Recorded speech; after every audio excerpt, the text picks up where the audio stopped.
warahmatullahi wabarakatuh.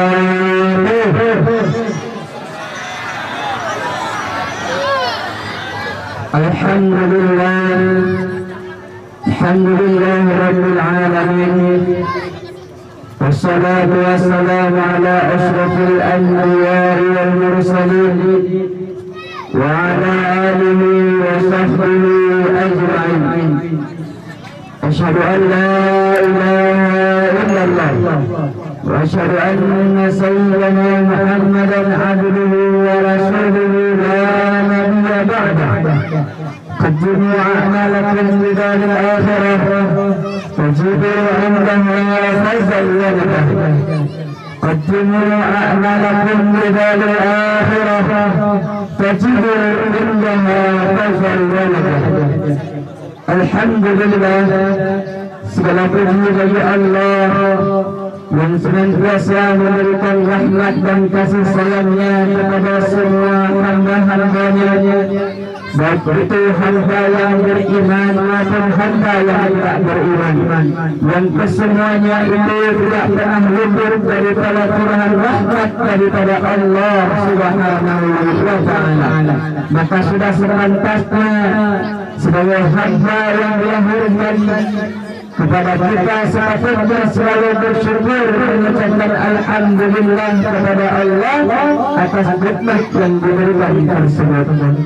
Begitu juga selawat dan salam tak lupa selalu kita ucapkan dan selalu kita basahi lisan-lisan kita, yaitu bersalawat kepada baginda Rasulullah sallallahu alaihi wasallam dan berkatnya pada malam yang sangat mulia ini, pada malam yang penuh dengan rahmat ini, kita masih bisa dikumpulkan dalam sebuah tempat yang dimuliakan oleh Allah Subhanahu wa Ta'ala. Yang kami muliakan kepada sahabat pimpinan bawah yang kami muliakan, dan juga kepada Bapak Camat yang diwakilkan, dan juga kepada seluruh perangkat desa, baik itu daripada kecamatan, baik itu daripada kampung-kampung yang tidak dapat kami sebutkan satu persatu. InsyaAllah tidak akan mengurangi rasa hormat kami kepada semuanya masing-masing. Dan juga yang kami muliakan kepada para guru-guru kami yang berhadir pada malam yang sangat mulia ini, dan juga yang kami muliakan kepada para orang tua kami yang masih senantiasa duduk bersama-sama, masih senantiasa untuk menunggu waktu sejenak memberikan kesempatan dalam kita mendengar sedikit tausiah ataupun nasihat singkat yang akan kita sampaikan nantinya. Dan yang terakhir yang sangat kami banggakan dan sangat kami cintai, yaitu para santriwan dan santriwati yang juga masih senantiasa, masih semangat duduk bersama-sama dalam mendengarkan sedikit nasihat dan tausiah yang akan kami sampaikan. Alhamdulillah, kami kemarin malam berangkat dari Banda Aceh sekitar jam 11. Alhamdulillah tadi sekitar jam 12 siang kami sampai di Aceh Singkil. Sungguh merupakan suatu kebahagiaan yang sangat mendalam bagi kami bisa datang ke sini, datang ke suatu tempat yang sangat mulia, datang ke suatu tempat yang penuh dengan rahmat daripada Allah Subhanahu wa Ta'ala, berjumpa dengan para alim ulama, berjumpa dengan seorang sosok yang amat kami cintai, yaitu cucu daripada ulama besar yang merupakan murid langsung daripada Abu Syekh Mudawwali Al-Khalifi bila bulan haji. Maka suatu kebanggaan dan kebahagiaan kami pada datang pada hari ini karena berjumpa dengan seorang cucu daripada seorang ulama yang alhamdulillah juga bersambung dengan kami melalui sanad keilmuan yang kami dapatkan di pesantren kami itu, yang merupakan beliau merupakan juga murid langsung daripada Anwar Syekh Muhammad Wali Al-Khalidi yang dikenal dengan sebutan Abdul Aziz di Sanawari. Maka alhamdulillah dengan ikatan ini membuat suatu kebahagiaan bagi kami bisa datang kepada tempat yang sangat mulia ini. Alhamdulillah Allah Subhanahu wa taala pada malam yang berbahagia ini juga melimpahkan rahmat dan hidayahnya kepada kita. Kenapa demikian? Karena rahmat yang diberikan oleh Allah Subhanahu wa taala baik itu kepada yang beriman maupun tidak beriman, semuanya diberikan oleh Allah Subhanahu wa taala. Dan yang paling berbahagia, yang paling mulia adalah rahmat yang diberikan oleh Allah Subhanahu wa taala kepada hamba-hambanya yang beriman. Beriman di sini dimaksudkan adalah mengikuti segala perintah daripada Allah Subhanahu wa taala. Memang secara harfiahnya, secara logatnya, iman ini adalah percaya atas segala apa yang diberikan oleh Allah Subhanahu wa taala, mulai daripada 6 daripada rukun iman itu sendiri. Namun yang hakikat daripada iman itu adalah takwa. Takwa ini merupakan sebuah bentuk yang harus diciptakan, merupakan sebuah bentuk yang harus dicurahkan daripada setiap hambanya, yaitu menjalankan setiap perintah yang diperintahkan oleh Allah Subhanahu wa taala dan meninggalkan setiap larangan yang dilarang oleh Allah Subhanahu wa taala. Tanpa kekuatan perintah yang kita kerjakan, dengan kekuatan juga meninggalkan setiap larangan tidak kuat kita lakukan, maka setiap hamba tersebut belum bisa dikatakan beriman dan bertakwa kepada Allah Subhanahu wa taala. Malam ini merupakan sebuah kenikmatan, sebuah keimanan dan ketakwaan yang kita ciptakan, yang kita nampakkan kepada Allah Subhanahu wa taala, yaitu dengan memperingati sebuah kejadian yang amat besar yang Allah berikan kepada hamba-hambanya yang tidak diberikan kepada hamba-hamba yang lain, yaitu peristiwa daripada Isra dan Mi'raj. Peristiwa Isra dan Mi'raj ini tidak Allah berikan pada nabi-nabi yang lain, mulai daripada zaman Nabi Adam hingga sampai zaman Nabi Isa. Tidak Allah berikan peristiwa yang amat besar seperti ini. Memang banyak peristiwa besar yang terjadi pada masa nabi-nabi yang terdahulu, namun peristiwa yang amat besar dan mempunyai dampak yang penting yang sampai hari ini masih kita kenal, yang sampai hari ini masih kita ambil manfaat, yaitu Isra dan Mi'raj yang diberikan oleh Allah Subhanahu wa taala kepada baginda Rasulullah sallallahu alaihi wasallam. Kenapa ini menjadi sebuah peristiwa yang amat besar yang merupakan penting bagi kita umat Nabi Muhammad? Karena dengan peristiwa ini banyak sekali nasihat-nasihat yang dapat kita ambil hikmahnya, banyak sekali faedah-faedah yang dapat kita ambil faedahnya, yang merupakan menunjukkan kepada sebuah kenikmatan dan keimanan daripada seorang hamba itu sendiri. Mungkin banyak peristiwa-peristiwa yang lain berkenaan dengan adanya perang Badar, berkenaan dengan adanya perang-perang yang lain, tapi peristiwa Isra Mi'raj ini merupakan sebuah peristiwa yang memang amat penting bagi diri kita. Mungkin jika kita ceritakan perjalanan Isra dan Mi'raj ini tidak cukup waktu untuk malam ini, tidak cukup waktu 1 hari 2 hari, tapi merupakan cerita yang amat panjang. Walaupun cerita tersebut terjadinya dalam waktu yang singkat, namun cerita ini merupakan cerita yang panjang yang akan pernah kita bahas. Maka oleh para alim ulama, oleh para habaib-habaib, baik itu di tanah Aceh, baik itu di tanah Jawa maupun di tanah Yaman, Hadramaut, mereka di dalam bulan Sya'ban itu, setelah peringatan Isra dan Mi'raj, mereka membaca kitab Sahih Bukhari. Di dalam Sahih Bukhari tersebut banyak faedah-faedahnya, banyak manfaat-manfaatnya, yang juga menceritakan bagaimana kejadian Isra dan Mi'raj itu sendiri. Maka pada malam ini kita mungkin tidak menceritakan tentang bagaimana proses daripada Isra Mi'raj itu sendiri, namun kita hanya akan membahas, mengambil faedah yang apa yang ditimbulkan daripada kejadian Isra Mi'raj itu sendiri. Perlu kita ketahui bahwa Sebelum kejadian Isra dan Mi'raj ini, banyak sekali peristiwa-peristiwa yang menimpa kepada baginda Rasulullah Sallallahu Alaihi Wasallam.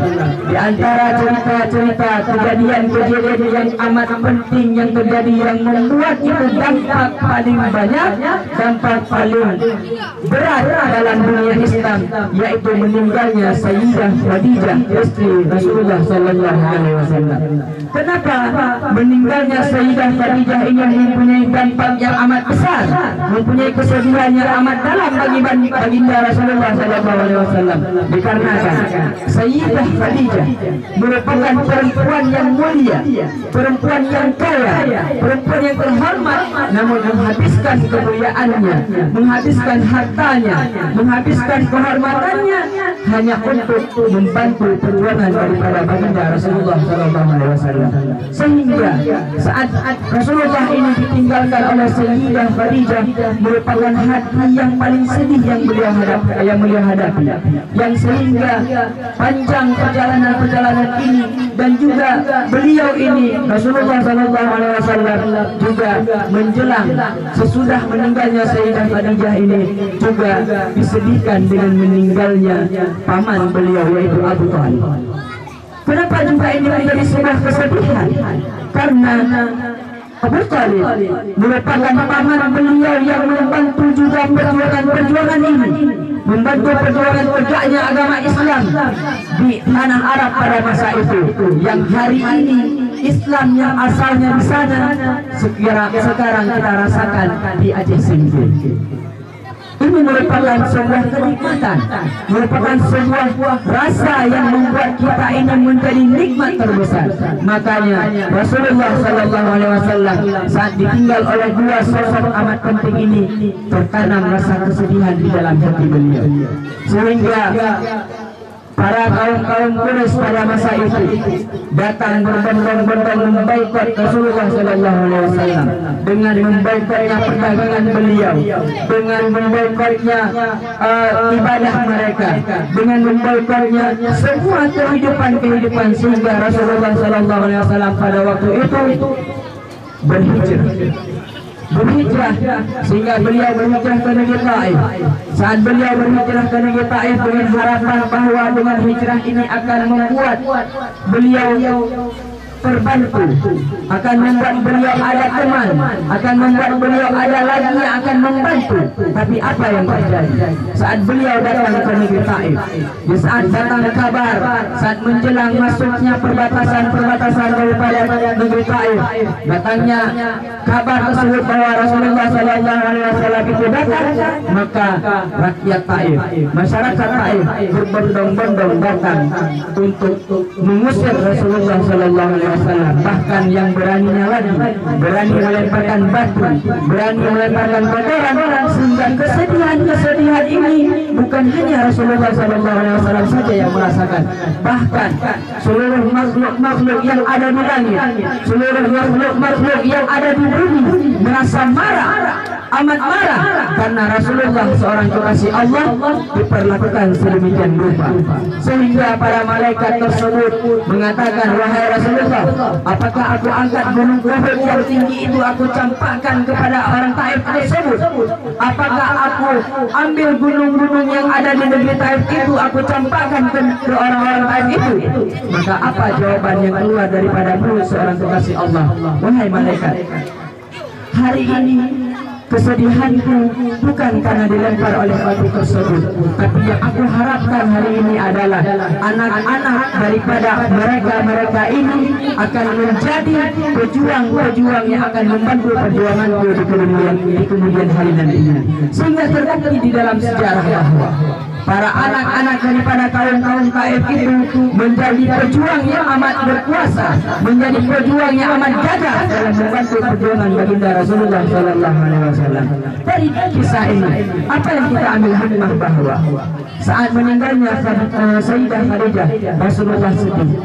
Ini hikmahnya adalah bahwa kita para perempuan, kita para istri, bukan hanya menjadi seorang pendamping daripada seorang suami yang hanya memasak piring, bukan hanya menjadi seorang istri yang akan membantu mencuci baju kepada seorang suami itu sendiri, tapi adalah bahwa kita seorang istri punya peran dalam membantu suami kita, membantu pendamping hidup kita ini terus berjalan di jalan yang Allah ridhai, sehingga menjadi sebuah kesedihan yang amat dalam menjadi kepada seorang suami itu sendiri apabila hilang kita itu.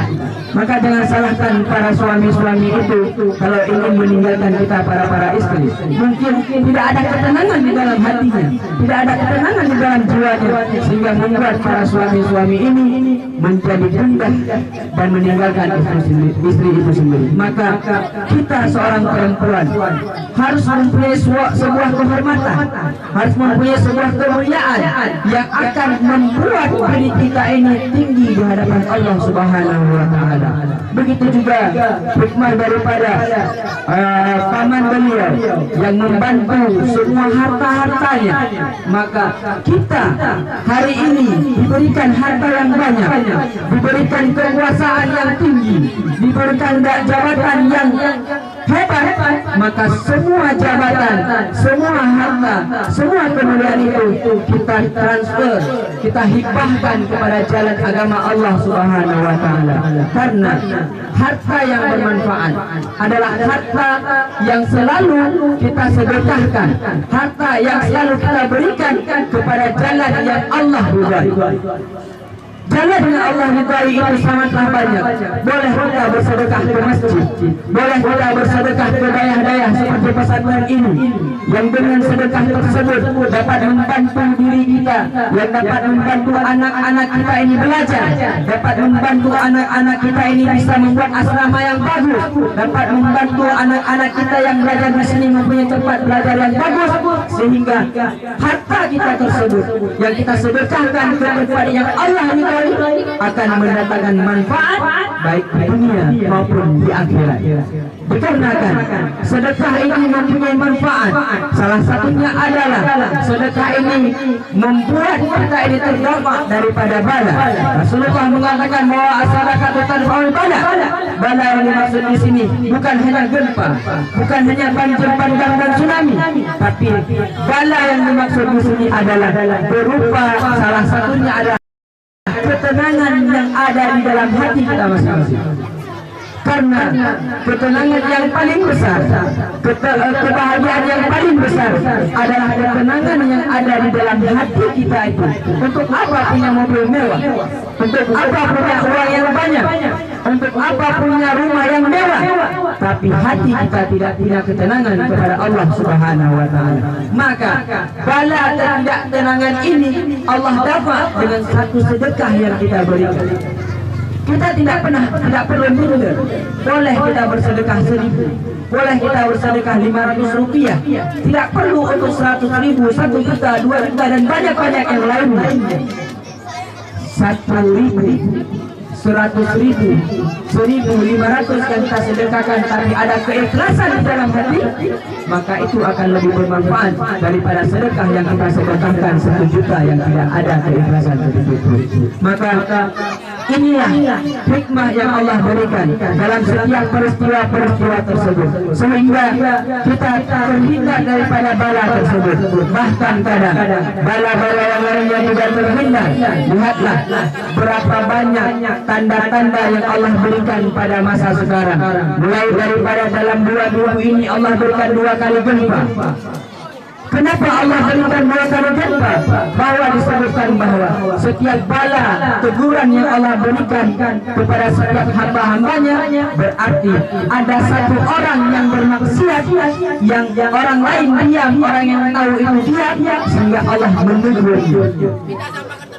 Awalnya Allah menegur dengan sedikit bala, sehingga itu menjadi teguran bagi mereka yang melakukan maksiat, menjadi teguran bagi mereka yang tahu tapi diam saja. Maka apabila tanda tersebut tidak kita hiraukan, hanya kita abaikan, maka tunggu bala yang paling besar akan datang kepada diri kita. Maka insya Allah walaupun sedekah itu sedikit yang kita berikan, maka akan mendatangkan manfaat bagi diri kita, sehingga saat Allah menurunkan bala itu kita akan terselamatkan. Lihatlah bagaimana peristiwa yang terjadi di Aceh waktu masa dulu saat Allah memberikan bala tsunami.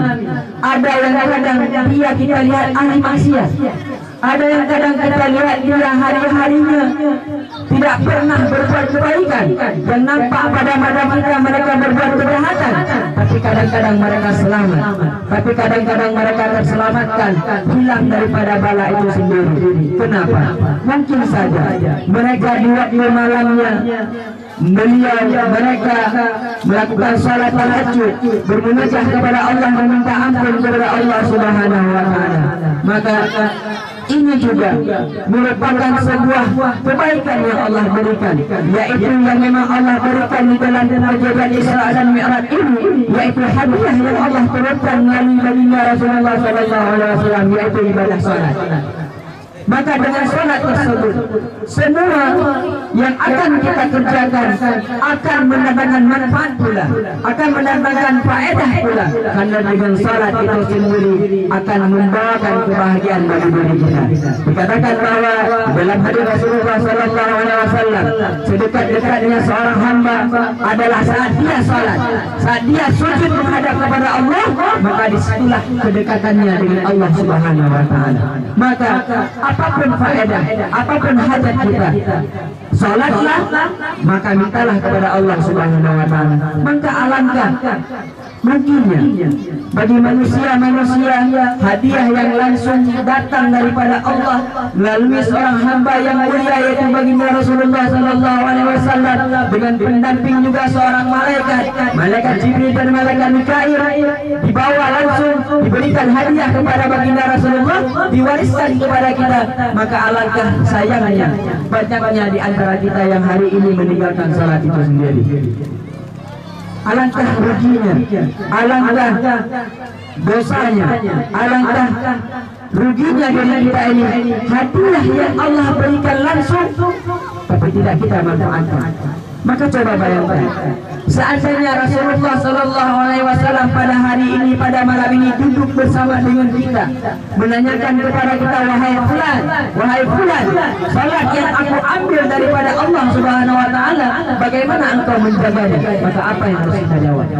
Mungkin kita akan tertunduk malu dengan baginda Rasulullah SAW, karena salat tersebut saat beliau membawa salat, mengambil salat itu daripada Allah Subhanahu wa taala, saat beliau syiarkan, apa dikatakan oleh kaum beliau? Wahai Rasulullah, wahai Muhammad, engkau ini adalah pembohong, engkau ini adalah pendusta. Bagaimana engkau melakukan perjalanan hanya dalam satu malam saja? Lihatlah bagaimana berdua pada Rasulullah SAW. Padahal yang dibawa oleh beliau sebuah kebenaran, yang dibawa beliau adalah sebuah kebaikan, tapi masih ada yang mengatakan pendusta. Maka pada diri kita ini, khususnya kepada kita para pelajar, jangan pernah takut apabila saat kita menuntut ada yang mengatakan bahwa kita ini kolot. Saat kita sedang menuntut ini bahwa kita dikatakan ini kita tidak punya manfaat, tidak punya masa depan, jangan pernah takut, karena yang kita kerjakan ini adalah sebuah kebaikan yang Allah ridhai. Kenapa Allah ridhai? Karena para penuntut ilmu ini adalah sebuah tiang yang kokoh yang mempertahankan agama Allah Subhanahu wa taala. Tanpa penuntut ilmu yang ilmunya kokoh, maka agama ini tidak akan pernah berdiri. Maka justru pastinya mereka merupakan hamba yang paling diridhai oleh Allah Subhanahu wa taala. Maka juga sangat heran apabila ada orang tua yang anak-anaknya saat kita berikan ke pondok pesantren, yang anak-anaknya saat kita bawa ke tempat pesantren, yang di dalamnya mereka belajar Al-Quran, yang di dalamnya mereka belajar ilmu, yang di dalamnya mereka belajar bagaimana sholat, yang di dalamnya mereka belajar bagaimana berdoa kepada kedua orang tuanya, maka alangkah herannya apabila ada orang tua yang masih tidak semangat dalam membawa anak-anaknya ke tempat pendidikan agama.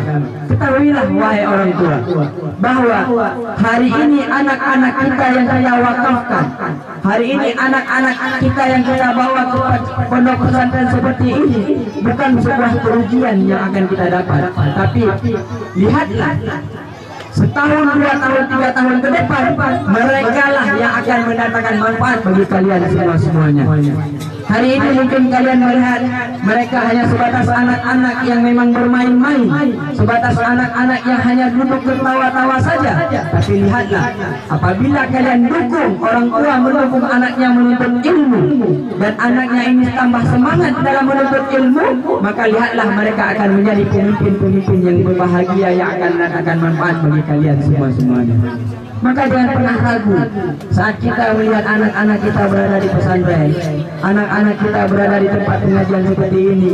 Dukung mereka, berikan semangat kepada mereka saat mereka sedang merasa lelah, saat mereka sedang merasa gundah, saat mereka mungkin merasa tidak semangat lagi berada di pesantren. Maka kalian orang-orang tua jangan pernah mendukung mereka untuk keluar daripada pesantren. Kenapa demikian? Karena apabila kita membawa keluar anak kita untuk tidak lagi mondok di pesantren, untuk tidak lagi menetap di sebuah pesantren yang pendidikan agamanya benar, sanadnya bersambung kepada Rasulullah SAW, bahkan ini kita mengaji yang dipimpin oleh cucu seorang ulama, tidak kita dukung, maka lihatlah kalian merupakan manusia-manusia yang tidak bersyukur kepada Allah Subhanahu wa Ta'ala. Kenapa dia bersyukur? Dikarenakan disebutkan bahwa di dalam hadis Rasulullah juga bahwa di saat Rasulullah sedang duduk dengan para sahabat-sahabatnya, dikatakan bahwa wahai para sahabat, apabila kalian melewati kebun-kebun surga, taman-taman surga, berhentilah di situ dan ambillah manfaat daripada kebun surga itu sendiri. Sehingga para sahabat terheran-heran, kiamat belum, bagaimana ada surga di dunia? Maka Rasulullah menjawab bahwa taman-taman surga, kebun-kebun surga di dunia adalah sebuah tempat yang di dalamnya disebut nama Allah, di dalamnya disebut nama Rasulullah. Maka tempat itulah merupakan kebun dan taman-taman surga di dunia. Maka alhamdulillah kita di sini, anak-anak kita belajar, anak-anak kita mempelajari agama, mempelajari ilmu agama yang sanadnya bersambung kepada Rasulullah. Bahkan tadi saya dengar bahwa ada perlombaan salat, ada perlombaan azan, ada perlombaan yang lain-lainnya. Coba kita bayangkan, mungkin kita di rumah tidak bisa mengajari mereka, tapi saat mereka ke sini mereka sudah mendapatkan juara, mereka sudah bisa mendapatkan hadiah.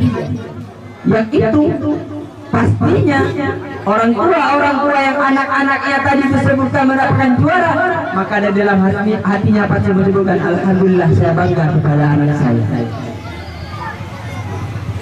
Maka inilah bukti bahwa menjadi bukti bahwa anak-anak kita yang hari ini kita berikan, kita bawa ke tempat pendidikan agama, tempat tersebut, anak tersebut mendatangkan manfaat bagi diri kita. Setidaknya pada malam ini ada satu kebanggaan yang ada dalam hati.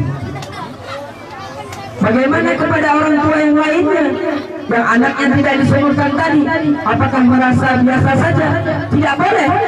Harus ada di dalam hati, tahun depan anak saya yang disebutkan nama itu. Harus anak saya yang disebutkan pada malam pembagian hadiah itu harus ada di dalam hati. Maka kita katakan tadi bahwa apabila membawa anak kita keluar daripada pesantren merupakan orang tua yang tidak syukur kepada Allah. Kenapa? Maka sama saja anak kita keluarkan dari surga menuju kepada tempat yang tidak jelas tempatnya. Maka alhamdulillah pada malam ini Allah Subhanahu wa taala masih memberikan nikmat itu kepada kita. Insyaallah dengan peringatan Isra dan Mi'raj ini menjadi sebuah semakin semangat dalam diri kita ini untuk terus dalam beribadah kepada Allah, menambah keimanan kita kepada Allah Subhanahu wa taala, terus fokus dalam memikirkan meninggalkan anak-anak kita ini menjadi sebuah manfaat saat kita masih hidup dan kita meninggal nantinya. Perlu kita ketahui juga bahwa anak-anak inilah yang akan mendapatkan manfaat. Anak-anak inilah yang akan membantu kita baik di dunia maupun di akhirat setidaknya saat kita meninggal. Saat kita diturunkan ke dalam kubur, saat tanah kubur itu ditimpa di atas tubuh kita, seluruh tulang-tulang rusuk kita itu rapat, terhimpit kita di dalam kubur, maka ada anak yang berdoa kepada kita. Maka itulah keberhasilan orang tua yang sebenarnya. Mungkin hari ini kita bangga anak kita jadi dokter, mungkin kita bangga anak kita hari ini menjadi seorang pejabat, mungkin kita bangga anak kita hari ini menjadi seorang presiden misalnya. Tapi ingatlah, semua itu akan menjadi penyesalan kepada kita orang tua apabila anak tersebut tidak kita tanam agama di dalam hatinya walaupun sedikit. Karena satu bacaan Al-Fatihah yang dibaca oleh seorang anak akan menjadi sebuah benteng daripada cambukan malaikat. Satu Fatihah yang dibaca oleh anak-anak kita akan menjadi satu hidangan yang nikmat akan dibawa kepada kita oleh malaikat kita di alam barzakh nantinya sebelum kita dibangkitkan dan kita masuk kepada surga ataupun kepada neraka. Maka alhamdulillah, mudah-mudahan hanya ini yang dapat kita sampaikan. Mudah-mudahan Allah Subhanahu wa taala pada malam yang sangat mulia ini menampakkan, menurunkan rahmat dan hidayahnya kepada kita semuanya. Semoga kita yang berada pada malam ini Allah berikan kabul hajatnya, Allah mudahkan segala keinginannya, Allah sembuhkan daripada semua penyakit-penyakitnya, Allah jaga daripada semua gangguan-gangguan yang akan merusak keimanan kita, dan Allah juga menurunkan hidayah ini di pesantren ini, rahmat yang akan membuat mereka yang ada di dalam ini menjadi penegak agama nantinya di Aceh Singkil ini, sehingga Aceh Singkil ini menjadi tempat pusatnya agama, menjadi tempat pusatnya yang dipandang oleh Allah untuk menuntut ilmu, yang bukan tempat yang ditinggalkan, tapi tempat yang dituju, yang menjadi sebuah rasa cinta untuk bisa datang ke Aceh Singkil ini. Insyaallah mereka semua ini, anak-anak kita yang kecil-kecil ini akan menjadi penerus-penerus agama nantinya, yang akan membangun semua pesantren-pesantren. Dan insyaallah kita doakan juga pesantren ini terus berkembang. Tadi kita dengarkan sudah ada SMP, insyaallah tahun depan ada SMA, dan tahun depannya ada lagi universitas. Insyaallah mereka inilah yang akan menjadi ustaz-ustaznya, mereka lah yang akan menjadi tengku-tengkunya, mereka lah yang akan menjadi dosen-dosennya. Alhamdulillah, alhamdulillahirabbil alamin. Allahumma shalli wa sallim wa barik ala sayyidina Muhammadin wa ala alihi wa sahbihi ajmain. Asyhadu an la ilaha illallah wa la syarika lah. Allahumma inna nas'aluka ridhaka wal jannata wa na'udzubika min sakhatika wan nar. Allahumma inna nas'aluka tawbata wal inabata wal istiqamata ala syariatil ghira wa tariqatil bayda bi rahmatika ya arhamar rahimin. Allahumma rabbina bi qada'ika wa sabbirna an balaika wa zidna syukra ni'matika bi rahmatika ya arhamar rahimin. Allahumma marzuqna lazzatan nazri ila wajhil karim wa syauqa ila liqa'ika ya rabbal alamin. Allahumma adkhilna al-jannata ma'a nabiyyina Muhammad sallallahu alaihi wasallam fa innahu awwalu man yadkhuluha bi rahmatika ya arhamar rahimin. Allahumma ya arhamar rahimin, ya arhamar rahimin, ya arhamar rahimin, irhamna ya rahim. Allahumma rabbana balagna anfusana wa in lam taghfir lana wa tarhamna lanakunanna minal khasirin. Rabbana atina fid dunya hasanah wa fil akhirati hasanah wa qina adzaban nar. Sallallahu ala sayyidina Muhammad wa ala alihi wa sallam. Alhamdulillahi rabbil alamin wa ala ajlihi wa qulubihi salihah. Al-Fatihah. Apabila ada kata-kata yang mungkin tidak cocok, ada kata-kata yang mungkin tidak dipahami, mohon maaf karena tidak bisa bahasa Aceh Singkil. Jadi kita bicara dengan bahasa Indonesia saja. Jadi mungkin ada kata-kata yang tidak dipahami ataupun mungkin tidak pas ataupun tidak sesuai dengan bahasa yang ada di tempat ini.